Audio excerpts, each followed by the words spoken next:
नावेद जी, आपसे बात शुरू करूंगा। सतसैया के दोहरे ज्यो नाविक के तीर, और देखन में छोटे लगे घाव करें गंभीर। कांग्रेस और सपा की रिश्तेदारी अभी नई नई है। उस रिश्तेदारी के बीच में मोदी जी याद दिला गए माइक से कि मुलायम सिंह को पद्म विभूषण दिया तो हम ही दिया, और फिर वो बंगाल तक चले गए, आंध्रा तक गए, कांग्रेस के नेताओं के नाम गिना दिए, बोले इनको भी हम ही ने दिया। एक बड़ा सवाल तो खड़ा हो ही गया कि कांग्रेस ने गांधी परिवार से असहमत हुए किसी भी व्यक्ति को राष्ट्रीय सम्मान नहीं दिया, चाहे लोहिया हो, चाहे अंबेडकर हो, चाहे जयप्रकाश नारायण रहे हो, और चाहे प्रणब मुखर्जी रहे हो, और चाहे मुलायम सिंह रहे हो। ये चर्चा तो अब चलेगी नावेद जी। हाँ जी, बिल्कुल। प्रधानमंत्री का तर्क मजबूत है, इस बात में कोई शक नहीं है कि जिसकी भी सरकार होती है वो अपनी विचारधारा से जुड़े हुए महापुरुषों की मूर्तियां लगवाता है, उनकी बात करता है, उन पर चर्चा करवाता है, उनको सम्मान देता है। और इस बात में भी कोई शक नहीं है कि यदि ऐसा नहीं हो रहा होता, श्यामा प्रसाद मुखर्जी की प्रतिमा अगर कांग्रेस सरकार में लगवा दी होती तो जरूर सवाल उठाए जाते। अटल जी को कांग्रेस सरकार में अगर किसी विशिष्ट सम्मान से सम्मानित किया जाता तो कांग्रेस सवाल उठा सकती थी, या विपक्ष सवाल उठा सकता था कि भारतीय जनता पार्टी इन लोगों को क्यों सम्मानित कर रहा है, इनकी मूर्तियां क्यों लगवा रहा है। सीधी सी बात है, जिसकी जो विचारधारा है उसके उससे जुड़े हुए महापुरुष हैं, उनको सम्मान दिया जाएगा, इसमें कोई शक नहीं है। कुछ सवाल विपक्ष के ऐसे होते हैं जिसमें दम नहीं होता है। मसलन कल एक और सवाल उठा कि तीनों ब्राह्मण है। अब ब्राह्मण है तो है, क्या अगर कोई ब्राह्मण है और महापुरुष या महापुरुषों में भी जाति ढूंढी जाएगी? ये सारी बातें अच्छी नहीं लगती है। विपक्ष को चाहिए कि वो जनता के मुद्दे उठाएं। अगर किसी महापुरुष की मूर्ति प्रतिमा स्थापित हो रही है तो उस पर सवाल उठाने का कोई मतलब नहीं है। सवाल आपके पास बहुत है, उठाएं। उसको जाति से जोड़ना, उसको विचारधारा से जोड़ना, सीधी सी बात है। जिसकी जो विचारधारा होगी उस विचारधारा से जुड़े हुए अपनी पार्टी के फाउंडर्स, अपनी पार्टी को आगे बढ़ाने के लिए जिन्होंने काम किया, जीवन लगाया, और प्रधानमंत्री ने जो तर्क दिया, मैं इसलिए कह रहा हूं कि उसमें मजबूत है, क्योंकि जाहिर सी बात है मुलायम सिंह को इतना बड़ा सम्मान दिया भारतीय जनता पार्टी ने ना, चौधरी चरण जी को इतना बड़ा सम्मान दिया ना, इस तरह तमाम ऐसे लोग हैं। तो ये बात तो सही है कि अगर कुछ बेहतर काम किया है, अगर बिल्कुल विचारधारा से परे भारतीय जनता पार्टी सरकार में सम्मानित किए गए तो प्रधानमंत्री उसका क्रेडिट लेंगे और लेना भी चाहिए है। और मुझे लगता है कि कांग्रेस की, समाजवादी पार्टी की कोई सरकार आए तो आप भारतीय जनता पार्टी की विचारधारा से जुड़े हुए लोगों को की प्रतिमा लगवा लीजिएगा, फिर आप सवाल उठाइएगा। हाँ, ये जरूर है, मुझे ये भी याद है कि जब मायावती की सरकार में या दूसरी कांग्रेस की केंद्र में सरकार में जब कोई मूर्ति लगती थी तो भारतीय जनता पार्टी दूसरे तरीके से आवाज उठाती थी, कहती थी मूर्ति लगाना तो पैसा बर्बाद करना है जनता का। ये सवाल भी बनता है। आपको ये भी सत्तारूढ़ पार्टी को, प्रधानमंत्री को ये भी याद रखना होगा कि उस वक्त जब मायावती लगातार मूर्तियों की लाइन लगाई थी तो ये कहा जाता था जनता के पैसा बहाया जा रहा है। दोनों पक्षों से अगर देखा जाए, ठीक है नावेद भाई, जगह सही है, ठीक है, आएंगे आपके पास दोबारा में। जो जनता से जुड़े, बड़ा विषय मूर्ति नहीं है, मूर्ति की स्थापना आज की बहस का बड़ा विषय नहीं है ना। मूर्ति लग गई, सबकी लग जाती है, औरों की भी लग जाएगी। नाथ द्वारा में विश्व की सबसे बड़ी बैठे हुए शिव की मूर्ति है, हनुमान जी की लग रही है, वो विषय नहीं है। विषय ये है कि BR अंबेडकर को नेहरू की कांग्रेस ने कभी सम्मानित क्यों नहीं किया, लोहिया को नेहरू की कांग्रेस ने सम्मानित क्यों नहीं किया, जयप्रकाश बाबू को नेहरू की कांग्रेस ने सम्मानित क्यों नहीं किया। विषय ये है, क्या ये लोग देश के नहीं थे? क्या ये छोटे नेता थे कि ये गंज डुंडवारा कांग्रेस कमेटी में ज्वाइंट सेक्रेटरी थे? नहीं ना। मदन मोहन मालवीय इस देश में नहीं रहते थे, उनके माथे पर ओली चंदन नहीं लग सकता था। विषय ये है, मूर्ति उर्ति तो होती रहती हैं, चंदा करके भी लोग मूर्ति लगा लेते हैं, कोई इतना बड़ा विषय नहीं है। मैंने विषय ये रखा, अगर भाजपा मुलायम सिंह को सम्मानित कर सकती है, भाजपा प्रणब मुखर्जी को सम्मानित कर सकती है, चौधरी चरण सिंह जिन्होंने जनता पार्टी तोड़ दी उनको सब भारत रत्न दे सकती है, तो ये काम कांग्रेस क्यों नहीं कर पाई? कांग्रेस में तो मनमोहन सिंह अपने गुरुजी को तक नहीं दे पाए, नरसिंह राव, जो उनको मनमोहन सिंह बनाए, वरना तो वो तो लिखा पढ़ी वाले आदमी थे प्रोफेसर साहब। उनको नेता प्रधानमंत्री के रास्ते कौन ले गया? नरसिंह राव। और मनमोहन सिंह ने क्या किया नरसिंह राव के साथ? विषय ये है, उनने तो मुंह फेर लिया दूसरी तरफ, बोले मैं मारो जियो, हमसे मतलब नहीं। ये विषय है। मूर्ति उड़ती तो चलिए ठीक है, होती रहेगी। देश में बड़ी बड़ी मूर्तियां लगने, पटेल जी की देखिए दुनिया की सबसे ऊंची मूर्ति लगी है। वो विषय नहीं, मूल विषय ये है। अब इसका उत्तर तो देना पड़ेगा कि किसका दिल इतना बड़ा है। क्या समाजवादी पार्टी ऐसा कर सकती है कि अपने शासनकाल में कभी समाजवादी पार्टी केंद्र में हिस्सेदारी रखे? नावेद को सुनिएगा, क्या वो ऐसा कर सकती है कि अखिलेश यादव ये प्रस्ताव रखे कि मैं प्रस्ताव करता हूं कि कल्याण सिंह जी को भारत रत्न दिया जाए? कर सकते हैं? भाजपा ने किया, पद्म विभूषण दिया आपको। आप कर सकते हैं क्या? नहीं कर पाएंगे। क्यों? भाजपा के लिए फैसला सरल नहीं था मुलायम सिंह जी को पद्म विभूषण देना। गांव खेत तक इस फैसले की आलोचना हुई पार्टी के भीतर। ओपी सिंह बैठे हैं, दिल से बोलेंगे तो बताएंगे। गांव खेत तक आलोचना हुई भारत सरकार के इस फैसले की कि भाई मुलायम सिंह को क्यों दिया। लेकिन फैसला लिया ना प्रधानमंत्री ने। क्या अखिलेश जी, राहुल जी ऐसा कर सकते हैं कि अशोक सिंघल को दे दें भारत रत्न?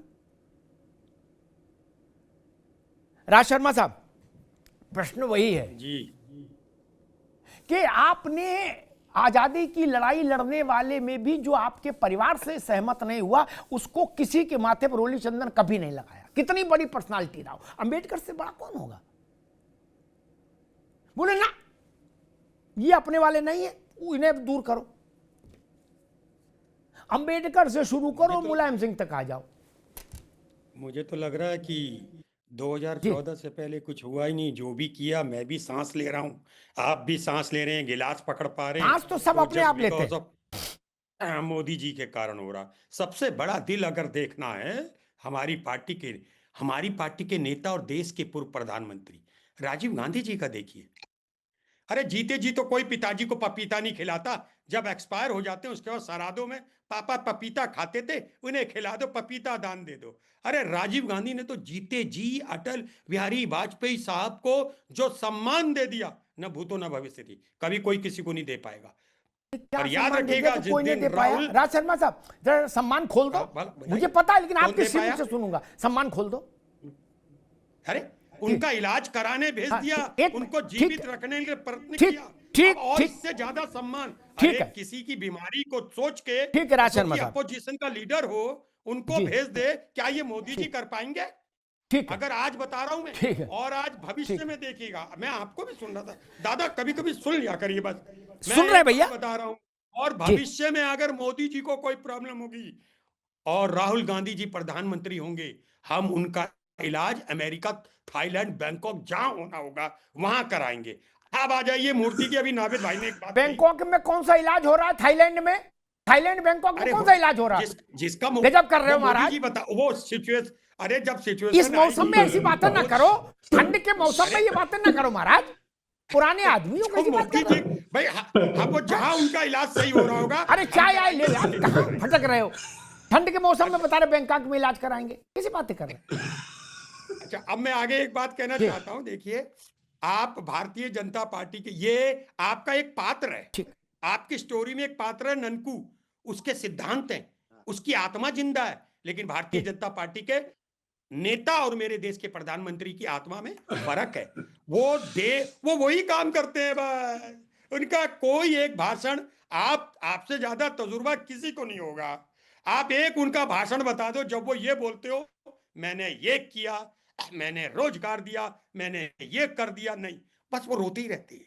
उनका काम ही रोना है, और उनके रोने के कारण देश का युवा रो रहा है। तो मैं इन बातों को नहीं मानता कि किसको रतन दे दिया, साहब ने क्यों दिया, क्या एहसान कर दिया? अगर हमने नहीं दिया तो कौन सा अपराध कर दिया? और अगर प्रधानमंत्री जी ने, भारत की सरकार ने दे दिया, कोई एहसान नहीं करा, कोई भारतीय। ठीक है राज भाई, अभी रुकना होगा, अब रुकना होगा। अशोक जी के पास चलूं। कांग्रेस में ही जो आओ कि नहीं दिया तो क्या कोई अपराध कर दिया? मेरी मर्जी, मैं चाहे ये करूं, मैं चाहे वो करूं, मेरी मर्जी।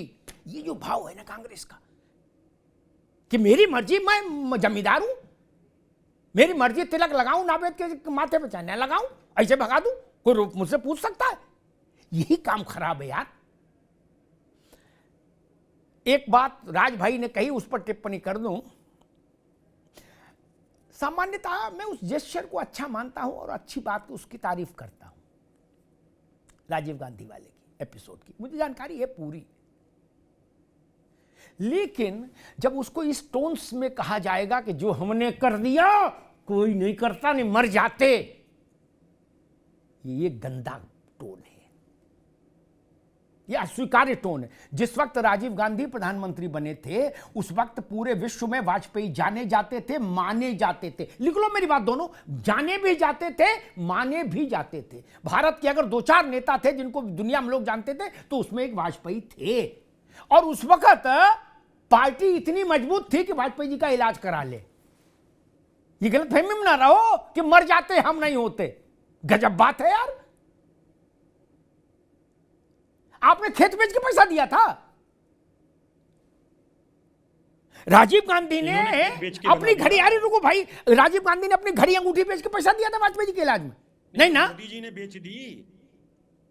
गजब बात है। ये भाव ठीक नहीं कि हम नहीं होते तो बोले हमने तो इतना बड़ा उपकार किया वाजपेयी के साथ वरना मर गए होते। ये भाव खराब है। पार्टी उतनी सक्षम थी। मुझे यार और ये मर्यादा इसलिए टूटती है तो खराब होता है। मैं जानता हूं एक प्रसंग, उसका इशारा करके निकल जाऊंगा अशोक जी के पास, ये इशारा करना जरूरी है। उस प्रसंग पर वाजपेयी जी के प्रधानमंत्री काल का एक प्रसंग है। इलाज की घटना छोटी पड़ जाएगी राज भाई, बहुत छोटी हो जाएगी। क्या कि राजीव गांधी ने भेजा था, एक व्यक्ति विदेश में पकड़ गया। क्या उस देश के नियम कायदे बहुत सख्त थे, परिस्थितियां विपरीत हो गई, लगा कुल का सूरज डूब जाएगा, नाक कट जाएगी।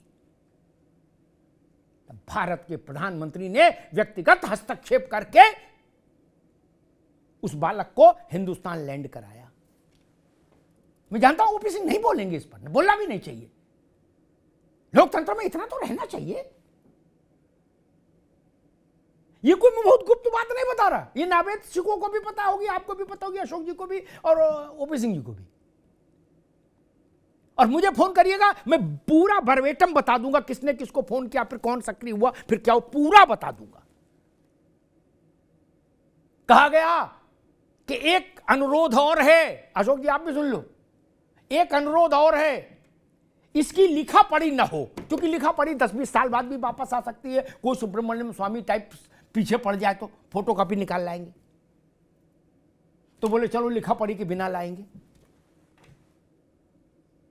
तब तो नाक ही कट जाती महाराज।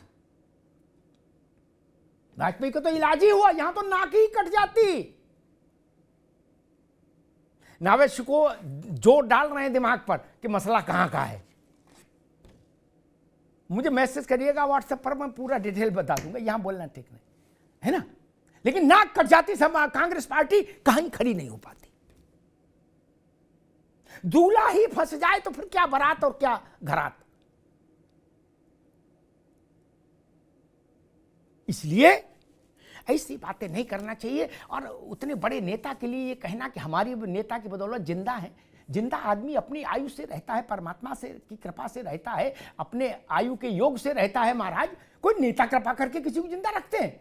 अगर दादा आप ही को बुराई दिख रही है तो फिर क्या हम बोलेंगे भी नहीं? अरे श्रीमती जी कुछ तो सस्ता लो। नहीं श्रीमान जी, सब बढ़िया लो। इसमें क्या खास बात है? थोड़े में ज्यादा स्वाद, यही तो है इसकी खास बात। क्या स्वाद है? अरे मेरे राजा, सबका राजा और मसाला। अब छोलिया हो या लोबिया, सफेद चने या काले चने, सब कुछ मजेदार बने।